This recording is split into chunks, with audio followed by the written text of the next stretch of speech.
Пандемия шартында өзгөчө күч алган онлайн технологиялар адамдардын көнүмүш адаттарын түп тамырынан өзгөртүп, жаңы шартта жашоого үйрөтүүдө. Буга ылайык дүйнөлүк эмгек базарында жаңы кесиптер пайда болууда.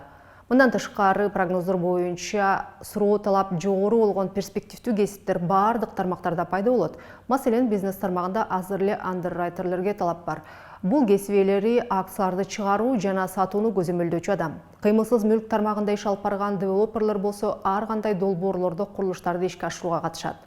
Ал эми учурдагы көптөгөн кесиптер бара-бара керексиз болуп, алардын ордун ар кандай мессенджерлерде ийгиликтүү колдонулуп жаткан чат-боттор басып калат. Дүйнөдө күн сайын жаңы кесиптер пайда болуп, эскилери болсо актуалдуулугун жоготуп, же башка кесиптер менен трансформацияланууда.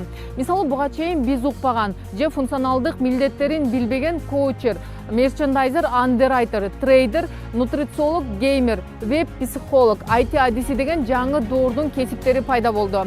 Буга пандемия менен интернет технологияларынын өтө тездик менен өнүгүп жатканы негизги себеп. Эми дүйнөдөгү тенденцияларды карап көрө турган болсоңуз, 2020-жылдан кийин көбөйө турган тармак биринчиден саламаттыкты сактоо пандемиядан кийин сөзсүз түрдө актуалдашат экен.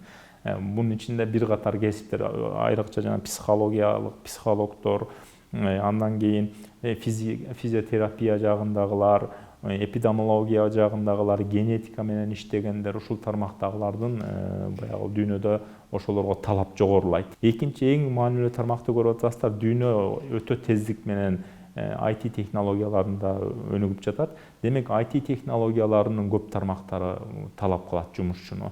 Үчүнчү тармак бул альтернативалык энергия тармагында. Күн жана шамал энергиясы эми талап болуп баштайт. С учетом того, что много появляется новых профессий, а старые профессии становятся, скажем так, объектами автоматизации. Көптөгөн жаңы кесиптердин пайда болуп, ал эми эски кесиптердин автоматташтырылып жатканын эске алганда адамдардагы эски парадигма өзүнөн өзү кетип калат. Бүгүнкү күнү экономист кесиби боюнча билим алдым. Болду, мен экономист гана болом деген адам эмес. Тескерисинче, мен күчтүү сапатым маалыматтарды визуалдаштыруу, муну каныккан чөйрөдө жана тармактарда жүргүзө алам дегендер ийгиликтүү адамдардан болушат. Ушундай мамиле менен түшүнүк адамды ийгиликке жеткирип, аны ийкемдүү кылып, чөйрөгө бат аралашып кетүүсүнө жардам берет. Человека более гибким и успешным, быть способным адаптироваться к окружающей среде. Бириккен Улуттар уюмунун эсептөөлөрү боюнча 2030-жылга чейин дүйнө жүзү боюнча 300 миллион адам ишсиз калат. Бирок пандемия мунун анданда эрте болушун көрсөтүп койду. Анткени учурда өнүккөн мамлекеттерде жумушсуз калган адамдардын саны 10%дан ашкан. Мындай көрсөткүчкө эмгек рыногундагы конкуренциянын өсүшү, калктын санынын өсүшү, ошондой эле технологиялардын өнүгүшү менен көптөгөн кызматтарды робот техникалардын аткарып калышы себеп болууда.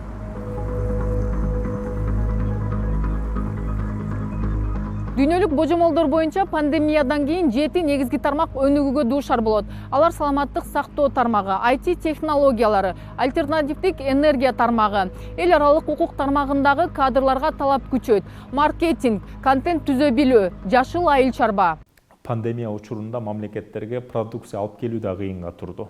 Азыр жакшы мамлекеттик резерв менен же кандайдыр бир жолдор менен товарлар кирип чыгып атат. Бирок эгерде ушундай шарттар түзүлүп кала турган учур болсо, ар бир район, ар бир айыл өзүнүн ичинде ошо тамак аш коопсуздугун камсыз кылыш керек болуп калат.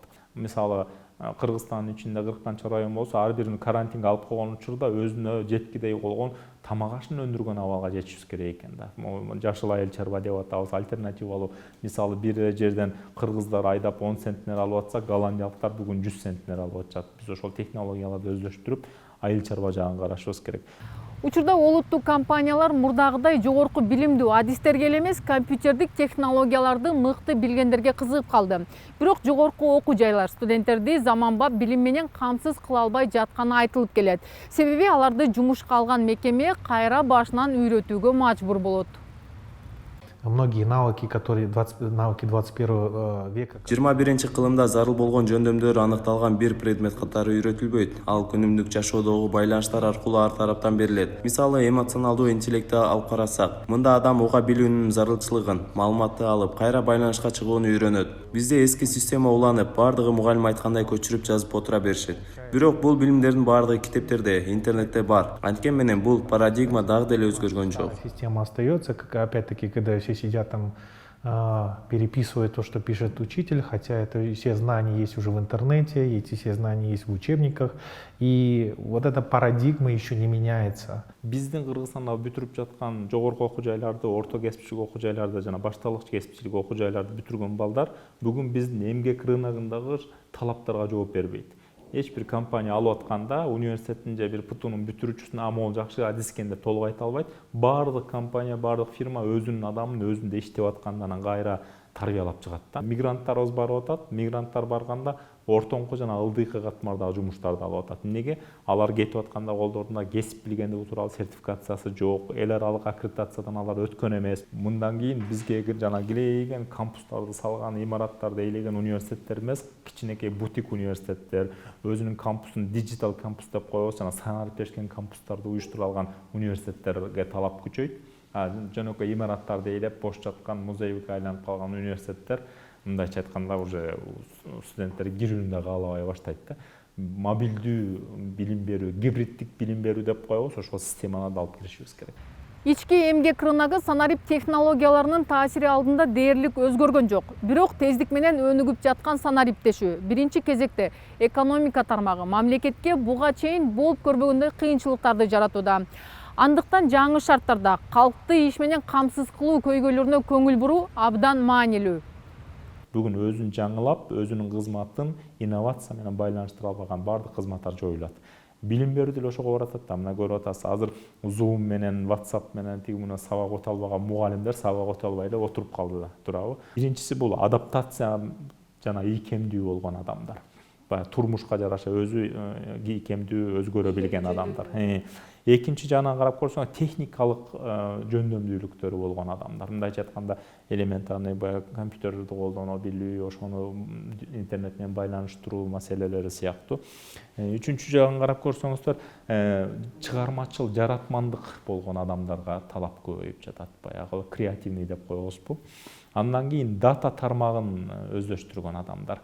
Санариптик экономика Кыргызстандын рыногун 4 негизги өзгөрүүгө дуушар кылат. Өндүрүштү кыскартып, тейлөө тармагында иштеген адамдардын санын көбөйтүү, аралыктан иштөө практикасын жайылтуу, көптөгөн салттуу кесиптердин квалификациясына олуттуу өзгөрүшү, ошондой эле жаңы кесиптердин пайда болушу менен айрым салттуу кесиптерди кыскартуу же жоюу. У нас стоит такой даже две задачи, как преобразование его для...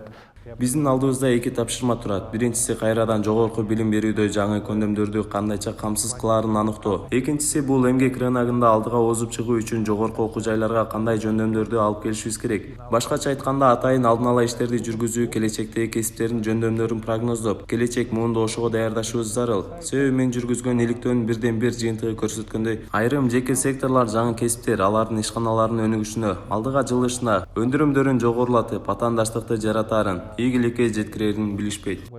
Порой частный сектор даже не до конца понимает, какие навыки и знания нужны их компании и предприятий, и как эти знания могут позволить их компании быть более конкурентоспособными и успешными.